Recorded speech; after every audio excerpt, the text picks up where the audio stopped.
Dulu gabung PKS sejak mahasiswa ya, Sat? Ya, tahun 98. Ini colong Ya, dicatat. tetap, karena saya masih ibu kota. Bukannya Memindahkan. memindahkan dan memberhentikan pembangunan di sana. Ah, Jadi pangan murah. pangan murah, Ya, K-nya kerja gampang, S-nya sehat muda. ya. Nah, ini tiga nih apa?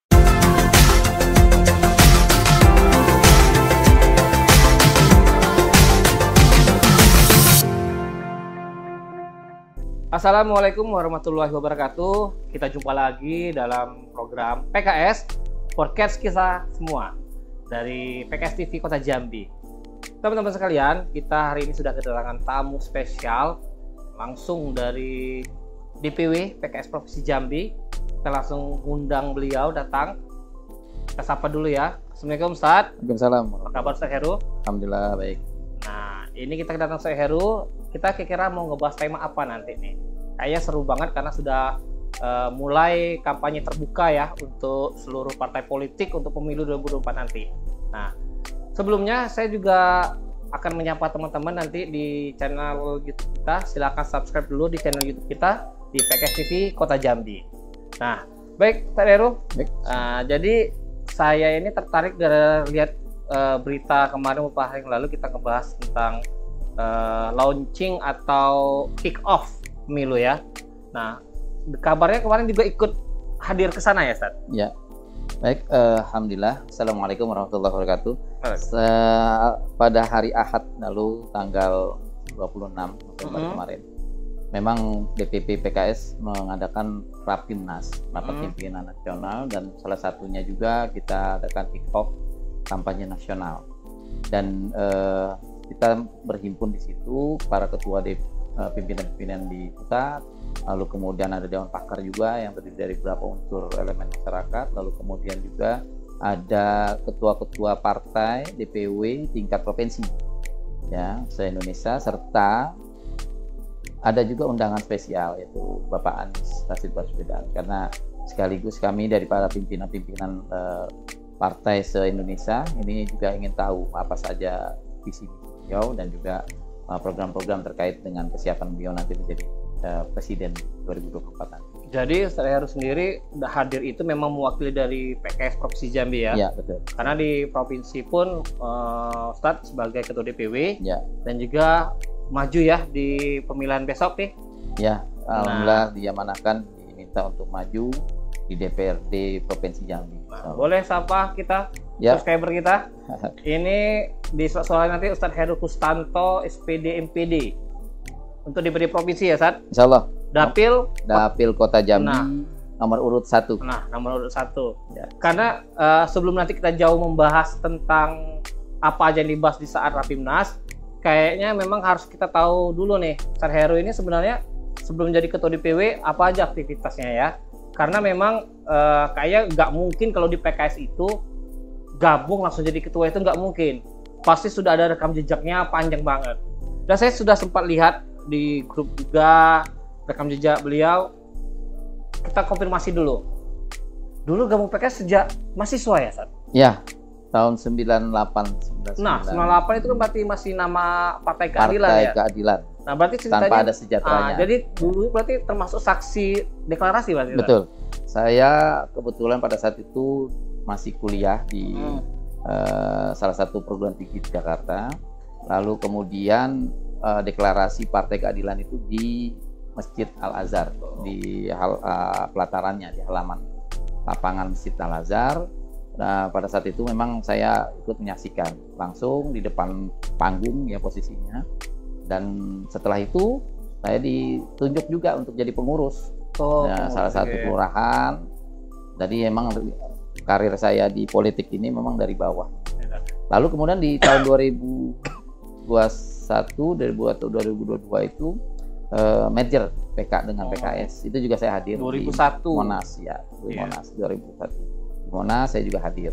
Nah, kemudian makin terus saya jadi pimpinan di tingkat DPRA atau kelurahan, lalu kemudian di tingkat kecamatan, lalu kemudian 2015 di Kota Jambi ini saya menjadi ketua kota. Oh ya, jadi sebelum ke DPW provinsi, ketua DPD kota dulu ya. Betul. 2021 dan itu 2015 ke 2020 dan itu terjadi lonjakan signifikan ya. Alhamdulillah, saya memang mendapatkan amanah target ya. Kita 2014 hanya mendapatkan satu kursi di DPRD kota, yaitu di Dapil Kota Baru. Lalu kemudian saya diamanahkan untuk bisa meraih kursi lagi, semua dapil bisa terisi. Jadi di DPRD kota ini kan ada 5 dapil. Maka saya beserta teman-teman dari pengurus, kemudian juga dibantu kader semuanya, anggota, berjibaku, dan kita alhamdulillah di tahun 2019 kita mendapatkan 5 kursi di DPRD. Jadi setelah berhasil 5 kursi kota, langsung diamanahi lebih tinggi lagi nih DPW ya. Ceritanya ada tuh di situ. Berarti targetnya tinggi lagi. Masya Allah ya. Jadi ketika saya sudah mengemban amanah di ujung-ujung tahun 2020, saya tahu memang sudah ada pergantian pengurus ya, karena di Munas kan sudah ada di DPP itu pada bulan November. Jadi saya menunggu nih, dan saya sudah bilang sama keluarga jabatan ABI dan tugas ABI di DPD PKS Kota Jambi sudah selesai. Jadi ya bila banyaklah nanti dengan keluarga, nanti kumpul-kumpul lagi dengan keluarga, banyak ya buat main dengan teman anak-anak gitu kan. Nah, semua udah menyambut gitu. Tiba-tiba ternyata di ujung Desember, tepatnya tanggal 27 Desember, malah dilantik jadi ketua Dewan Pengurus Wilayah Provinsi Jambi. Jadi yang selama ini mengurusi sekitar Kota Jambi dan harus membawahi 11 kecamatan, kita harus 11 kabupaten kota. 11 kabupaten kota seprovinsi Jambi. Tapi kan ini kan sebagai karir politik. Karir non politik Ustaz Heru tuh apa aja sih? Setahu saya sih cuman dulu awalnya sebagai tenaga pendidik ya. Iya. Selain itu apa aja? Apakah ada aktivitas lain? Boleh ceritakan sedikit? Ya, perjalanan hidup saya memang lebih banyak kita berikan kepada umat, umat. Dan salah satu yang inspirasi dan juga menjadi satu hal yang terus ada di jiwa saya itu adalah bagaimana memberikan atau membentuk generasi Islam ini menjadi lebih baik. Nah, salah satunya memang saya konsen di bidang pendidikan. Oh, pendidikan. Jadi ketika saya di pendidikan itu saya sempat di Al-Azhar sebagai kepala sekolah. Oh iya. Ya, kemudian SD ya? SD, kepala sekolah SD, sekaligus juga masuk dalam unsur di yayasan ya, dan karena memang yayasan itu kan bergerak dari TK sampai ke perguruan tinggi. Lalu kemudian selanjutnya saya pindah ke satu lembaga pendidikan lain ya, dan sampai sekarang masih tercantum sebagai bagian dari pendidikan. Berarti konsennya ke dunia pendidikan ya? Dan selain itu, di luar pendidikan, saya juga konsen di sosial. Oh, jadi di lembaga sosial juga lembaga sosial saya ada beberapa yayasan, saya juga ikut berkecimpung untuk bisa juga memberikan kontribusi pemikiran. Ya, ada beberapa yayasan yang saya ikuti ya, di situ saya sebagai penasehat, sebagai pembina dan seterusnya. Jadi selain karir politik Ustaz Heru juga karirnya ada di bidang pendidikan sama sosial kemasyarakatan ya. Nah, karena ngebahas soal ini kan, aktivitas ini nggak lepas juga dari nanti peran negara juga. Karena namanya kita berpartai ini kan ada goalnya juga untuk pemilu nanti. Yang saya tangkap kemarin, nah kita mulai masuk nih Ustaz, bahasan kemarin. Karena Ustaz Heru sebagai ketua DPW, bagus caleg juga, dan juga sebagai tim pemenangan Amin ya di Jambi. Nah, kita yang saya tangkap kemarin tuh ada tagline kampanye kita tentang Jakarta tetap ibu kota. Sedangkan IKN di Kalimantan itu sudah berjalan. Ya. Nah, ini banyak pro kontranya nih Ustaz. Nah, makanya kita mengundang Ustadz sebagai penjelasan lebih rinci nih. Kira-kira kalau memang dibatalkan efeknya apa, dan manfaat kita untuk daerah khususnya di Jambi kira-kira gimana? Iya. Nah, karena Ustadz langsung hadir sana mungkin pasti lebih paham kan. Jadi mungkin teman-teman masyarakat Jambi juga pengen tahu, ngaruh nggak sih ini kami warga Jambi ini dengan ketawaran dari PKS ini, gimana Ustadz? Iya. Baik, di Rapimnas kemarin memang kita juga dihadiri oleh calon presiden kita Anies Baswedan, yang notabene beliau adalah juga gubernur DKI Jakarta. Ya. Jadi para pimpinan kita di DPP itu sudah juga menganalisa. Pertama, perjuangan yang kita lakukan itu adalah anggota Dewan di fraksi PKS di DPR RI itu memang berjuang di sana, mencoba mengkritisi, menganalisa kebutuhan akan IKN. Dan ternyata memang beberapa poin yang diharapkan ada dari para penggagas IKN itu ternyata tidak terpenuhi.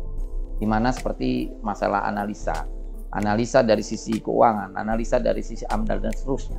Beberapa analisa itu ditangkap oleh para anggota Dewan dari PKS, fraksi PKS itu belum mencukupi untuk kita membuat ibu kota baru di Kalimantan itu sendiri.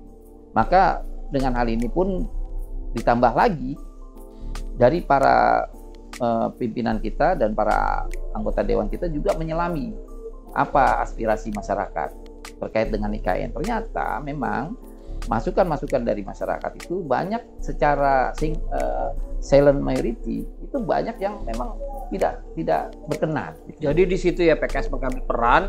Jika memang PKS menang akan memperjuangkan memang Jakarta menjadi tetap ibu kota. Tetap ibu kota ya. Ini tolong ya, dicatat. Tetap, karena saya masih ibu kota. Bukannya memindahkan dan memberhentikan pembangunan di sana. Jadi begini, Jakarta itu sudah luar biasa menjadi ibu kota. Dan kalaupun memang ada kekurangan, itu sebaiknya juga dicari solusi buat kekurangan itu. Dan lalu kemudian ada kelebihan itu harus dikembangkan. Nah, banyak sekali orang yang tergantung hidupnya di ibu kota Jakarta tadi, ya. Dan dari mulai akses yang mudah, kemudian juga moda transportasi yang terintegrasi. Dan juga fasilitas sudah lengkap. Bahkan dari beberapa warga yang kita datangi, dari PKS yang datangi, itu banyak yang merasa bahwa kalau kita pindah di sana itu mulai dari nol dan sangat-sangat berat. Tapi berarti kata Ustaz tadi pembangunan sana tetap berjalan. Tetap. Jadi begini. Tapi bagaimana tuh? PKS, betul. PKS ketika mengkritisi, ketika menyatakan ada penolakan, itu bukan sekedar penolakan sih. PKS memberikan solusi. Jadi PKS ketika menyatakan Jakarta tetap ibu kota, itu adalah benar. Jakarta menjadi tetap ibu kota. Namun kemudian bagaimana dengan daerah lain?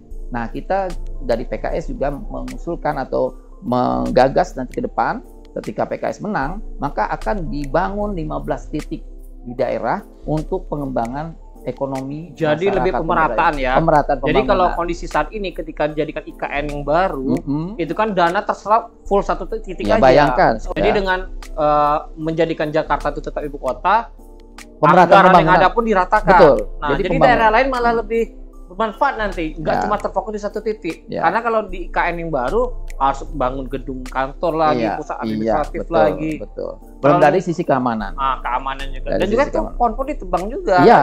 Dari masalah lingkungan hidup juga kita juga melihat itu. Maka kita juga berusaha bagaimana kita mencoba menjadikan Jakarta ini tetap menjadi sentral ibu kota kita. Dan tapi pembangunan tidak juga berhenti di Jakarta. Kita harus juga punya narasi atau punya keinginan untuk memang PKS ini lebih berpikir pemerataan daerah. Jadi nggak hanya terfokus satu titik. Kalau memang di Jakarta sudah ada ya tinggal dikembangkan aja. Sedangkan kalaupun butuh anggaran itu bisa dibagikan ke daerah-daerah lain. Intinya begini, kata yang bijaknya adalah Indonesia itu tidak butuh ibu kota baru. Yang Indonesia butuhkan adalah pemerataan pusat-pusat pertumbuhan ekonomi yang baru. Iya, betul. Itu.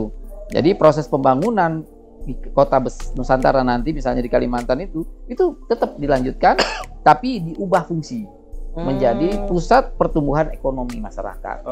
Lalu kemudian juga di beberapa kota lainnya sehingga kita bisa mendapatkan keuntungan dari semuanya. Jadi pemerataan pembangunan akan lebih terasa, ya. Nah, kalau dalam pusat ekonomi itu berarti kan di PKS pun ada mengusung 3 slogan juga gagasan ya. Betul. Nah, yang saya tangkap itu PKS kan P itu pangan murah, K-nya kerja gampang, S-nya sehat mudah. Nah, ini 3 nih apakah sampai ke daerah nanti untuk mensosialisasikan Ustaz? Ya. Karena kan selain IKN, pemerataan ekonomi, 3 ini harus kita pertimbangkan juga. Betul. Nah, kira-kira maksud dari 3 ini apa, Ustaz? Bisa dijelaskan, Ustaz? Ya, jadi PKS juga menggagas karena selain penolakan terhadap IKN menjadi ibu kota dan Jakarta tetap menjadi ibu kota negara, PKS juga memiliki gagasan, ada 3 gagasan yang menjadikan jargon kita. Pangan murah. Maksudnya? Ya, pangan murah ini adalah bagaimana kita menjadikan lumbung-lumbung pangan di setiap kelurahan atau desa. Ya, sehingga para petani itu tidak merasa kesulitan untuk dalam mendistribusikan hasil panennya. Jadi mereka memang bisa menjadi mandiri, ya, para petani bisa mengambil. Dan kita memang juga mengedepankan nanti akan mendorong peran dan fungsi koperasi di setiap desa, dan itu lebih dioptimalkan betul. Lagi. Dan ternyata memang itu menjadi urat nadi perekonomian masyarakat selama ini. Dan itu yang kita dorong. Ketika nanti PKS menang, maka kita akan buat regulasi dan aturan terkait dengan koperasi yang memang fungsinya nanti akan memberdayakan ekonomi dan pangan-pangan yang ada di setiap desa. Jadi seperti itu. Yang lalu ya, yang kerja gampang itu adalah 8 juta lapangan pekerjaan, 8 juta pengusaha muda, ya, yang akan kita itu buat. Seperti apa programnya yang ditawarkan sama PKS? Jadi kita akan mengadakan pelatihan bagi para generasi Z, Y untuk bisa memahami dan juga menyiapkan dirinya untuk bisa mandiri, yaitu pelatihan entrepreneur, pelatihan bagaimana mereka berusaha, ya, menjadi pengusaha muda, dan kemudian mereka siap untuk terjun ke masyarakat untuk bisa melakukan usaha-usaha secara mandiri. Jadi itu bisa difasilitasi oleh anggota-anggota Dewan PKS yang terpilih nanti. Betul. Makanya harapannya kalau PKS menang, banyak anggota Dewan yang terpilih, program 8 juta pengusaha baru itu bisa lebih gampang direalisasi. Akan mudah direalisasikan. Termasuk Ustadz Heru juga nanti ya? Insya Allah. Di DPD Provinsi ya? Dan bagi UMKM yang sudah ada, yang sudah eksis pun nanti kita ada perhatian. Nah, perhatian dari sisi pelatihan, bantuan modal. Dan jadi ada bertumbuh lagi jumlah UMKM yang baru, betul, yang baru. Betul. Ya, semuanya akan gampang ketika memang anggota Dewan dari PKS itu banyak suaranya. Ya. Jadi lebih gampang aksesnya. Makanya kita mengangkat slogan seperti itu ya, gagasan. Jadi gitu. 8 juta tenaga kerja yang diserap oleh para perusahaan gitu ya, atau lapangan kerja yang ada. Lalu kemudian adanya 800 pengusaha muda muncul, pengusaha yang berapa pengusaha muda, Ustaz? 800 ribu, kemudian 8 juta modal usaha. Jadi 8 juta penerima. 8 juta penerima modal usaha. Jadi 8 juta tenaga kerja yang terserap. Lalu kemudian 800 ribu pengusaha yang muncul, ya. Lalu kemudian 8 juta modal yang diberikan kepada para pengusaha. Yang terakhir yang kesehatan itu kan? Nah, kesehatan mudah itu, sehat mudah ya artinya. Jadi kita mencoba untuk meringankan beban para orang masyarakat atau rakyat yang kesulitan dalam BPJS ya, menunggak dihapus BPJS. Atau di apa? Dibantu untuk dihapuskan. Dibantu. Yang menunggak gitu ya. Yang menunggak itu. Tapi kalau yang lancar ya sudah. Betul. Kalau yang berkecukupan. Kalau yang berkecukupan ya kita lanjut. Jadi fokus kita untuk menghapus tunggakan yang membebankan masyarakat. Kan sekarang ini dan beberapa waktu lalu kita juga saksikan banyak sekali masyarakat miskin, masyarakat yang kurang beruntung. Mereka harus ke rumah sakit, lalu kemudian harus mengurus BPJS. Ternyata BPJS tidak bisa keluar karena tunggakannya yang kalau kendaraan bermotor tuh kayak pemutihan lah. Kita akan berusaha untuk membantu meringankan itu. Di samping itu, dengan sehat mudah itu juga kita tidak perlu lagi ada kartu-kartu lain lah. Cukup KTP. Cukup satu KTP. Cukup KTP semua. Kita bisa digunakan menggantikan BPJS. Nah, itu. Jadi 3 gagasan itu menjadi goal utama kita nanti ya. Betul. Dan satu lagi, apa itu, Pak? Masalah sehat mudah ini. Ya. Kita akan siapkan juga puskesmas. Dan kita aktifkan puskesmas, kita dorong, kita support ada di setiap desa dan difasilitasi oleh pemerintah.